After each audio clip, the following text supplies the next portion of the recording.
మహిళా దినోత్సవం సందర్భంగా మార్చి 8వ తేదీన అంతర్జాతీయంగా నిర్వహించబడుతుంది. దానికి సంబంధించి అన్ని డిపార్ట్మెంట్ల వారు ఈరోజు మనకి ఒక ప్రతిజ్ఞ చేస్తూ ఉన్నారు. అది అందరూ కూడా నేను చెప్పిన తర్వాత చెప్పవలసిందిగా కోరుతా ఉన్నాము.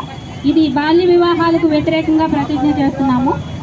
వివాహాలు ఒక సాంఘిక దురాచారం మరియు నేరం.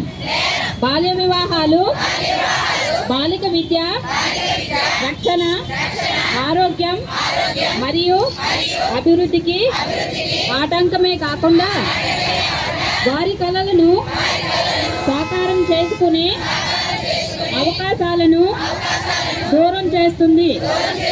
అందువల్ల నేను ప్రతిజ్ఞ చేస్తున్నాను, బాల్య వివాహాలకు వ్యతిరేకంగా సాధ్యమైన ప్రతి ప్రయత్నం చేస్తాను.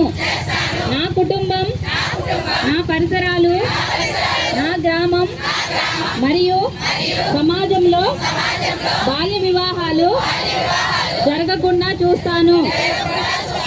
బాల్య వివాహం జరగడానికి చేసిన ఏ ప్రయత్నాన్నైనా పంచాయతీ మరియు ప్రభుత్వ అధికారులకు తెలియచేస్తాను. బాలల విద్య మరియు భద్రత కోసం నా గళాన్ని వినిపిస్తాను మరియు బాల్య వివాహ రహిత ఆంధ్రప్రదేశ్ సాకారానికి మద్దతు ఇస్తాను. థ్యాంక్ యూ అండి.